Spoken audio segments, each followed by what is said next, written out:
Hi guys. இன்னைக்கு நம்ம என்ன டாபிக் பார்க்க போகிறோம் அப்படின்னா beneficial interest which is section 89. Okay, so இது ஒரு குட்டி கான்செப்ட் தான். இப்போ இங்கே ஐங்கிறது நான் இருக்கேன்.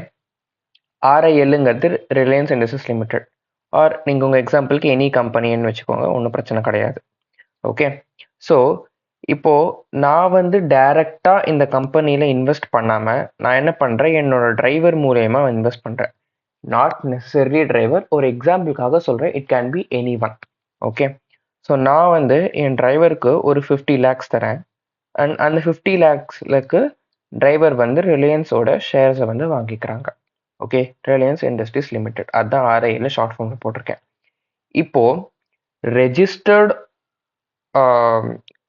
இதில் ரெஜிஸ்டரில் மெம்பர்ஸ் ஆஃப் ரெஜிஸ்டரில் யார் ரெஜிஸ்டர்ட் ஷேர் ஹோல்டராக இருப்பாங்க அப்படின்னா டிரைவர் தான்.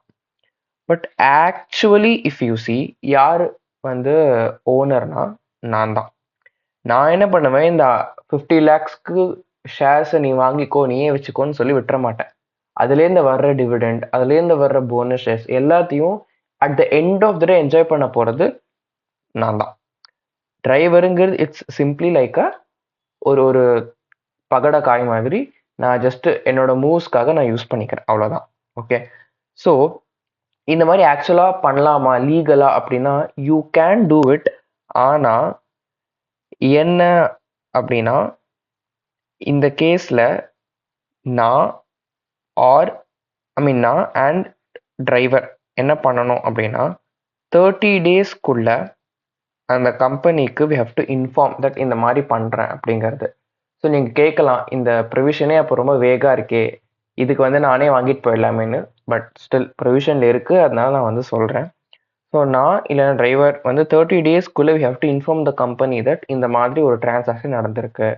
நான் 50 lakhs என் டிரைவருக்கு கொடுத்து என் டிரைவர் கம்பெனி கிட்டேருந்து ஷேர்ஸ் வாங்கியிருக்கான் அப்படிங்கிறத இன்ஃபார்ம் பண்ணணும். Company will inform such a transaction to ROC. இது ஜஸ்ட் இன்ஃபர்மேஷன் தானே தவிர இது பண்ணக்கூடாது அப்படின்லாம் ரூல் கிடையாது.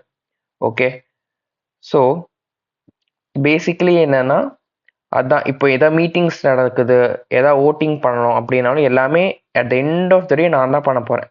நான் சொல்கிறதுக்கு தான் என்னோட டிரைவரும் ஓட் பண்ண போகிறான். ஓகே, ஸோ அதுக்கு பேர் தான் பெனிஃபிஷியல் இன்ட்ரெஸ்ட். ரெஜிஸ்டர்ட் ஓனர் வேறு யாரோ இருந்தாலுமே ஐ will be the beneficial interest. Okay, இது ஒரு கான்செப்ட். அண்ட் இன்னொரு கான்செப்ட் என்னன்னா section 90 which is significant beneficial owner. இதுவுமே ஆக்சுவலாக ஒரு இம்பார்ட்டண்ட்டான கான்செப்ட், பட் ஈஸி கான்செப்ட் தான். என்னன்னா இப்போ இங்கே பாருங்க, ஒரு இண்டிவிஜுவல் இருக்கார். இந்த எக்ஸாம்பிளில் நானே வச்சுக்கிறேன். ஓகே, அந்த கம்பெனியில் either I have more than 10% of shares or I am having more than 10% of voting rights or I am entitled to receive more than 10% of dividend. Okay, இந்த பவர்ஸ் எல்லாம் either indirectly or indirectly plus directly, இந்த point புரிஞ்சுக்கணும். அதுக்காக தான் இந்த கான்செப்டே நான் சொன்னேன். என்னன்னா பெனிஃபிஷியல் இன்ட்ரெஸ்ட் அப்படிங்கிறது என்ன சொல்றாங்கன்னா, இந்த பவர்ஸ் எல்லாம் இருக்கணும் இல்லையா, either 10% shares or 10% voting rights or 10% dividends, இதெல்லாமே மொத்தமாகவும் இன்டைரக்ட்லியா இருக்கலாம் ஆர் இன்டைரக்ட்லி பிளஸ் டைரக்ட்லியாகவும் இருக்கலாம் அப்படிங்கிறது தான் ப்ரொவிஷன். அதாவது என்னோட டிரைவர் மொத்தமாகவே எனக்கு பதிலாக ஒரு 10% ஆஃப் த ஷேர்ஸ் அந்த கம்பெனியில் வச்சிருக்கலாம். Even though he is the registered member nalume, at the end of the day who will be the significant beneficial owner? There's nothing but SBO. Who will be it na? Only I will be it. Okay, so மொத்தமாவே indirectlyயாவும் I can have that control or indirectly plus directly. நான் ஒரு 5%, அதுக்கப்புறம் என்னோட driver ஒரு 5%, அப்படின்னாலும் it will be equal or more than 10%. Okay, so இந்த கான்செப்ட்காக தான் இந்த ப்ரீவியஸ் கான்செப்ட் நான் சொல்லிக் கொடுத்தேன். ஸோ இது உங்களுக்கு புரியும் அப்படின்னு நான் நினைக்கிறேன். So either 10% shares, voting rights or entitled to receive dividend, இதெல்லாம் இருந்துச்சுன்னா I will be called as significant beneficial owner. ஏன்னா I have a grip over the company, I can have a say on the company, like அவ்வளோ ஒரு இம்பார்ட்டண்ட்டான ஒரு person. Okay.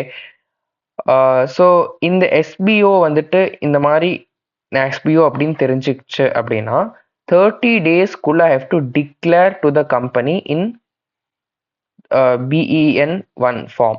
Okay. And அந்த company within 30 days it will inform ROC in the return BEN 2. இந்த names எல்லாம் நீங்கள் ஞாபகம் வச்சுக்கணுங்கிற அவசியம் இல்லை, சும்மா தெரிஞ்சுக்கிறதுக்காக நான் வந்து சொல்லியிருக்கேன். ஓகே. அண்ட் இந்த மாதிரி சிக்னிஃபிகண்ட் பெனிஃபிஷியல் ஓனர்ஸ்க்கான ரெஜிஸ்டரும் வந்து மெயின்டைன் ஆகும். எல்லா கம்பெனியும் மெயின்டைன் பண்ணணும். அண்ட் இதோட இன்ஸ்பெக்ஷன் அந்த ரெஜிஸ்டர் யாரெல்லாம் பார்க்கலாம் அப்படின்னா only members can see it and only during business hours. And இதோட ஃபீஸ் வந்து மேக்ஸிமம் 50 ரூபா தான் வந்து வைக்க முடியும் அப்படிங்கிற ஒரு சட்டம் இருக்குது. அவ்வளோதான் சிக்னிஃபிகண்ட் பெனிஃபிஷியல் ஓனருக்கான கான்செப்ட். தேங்க்யூ.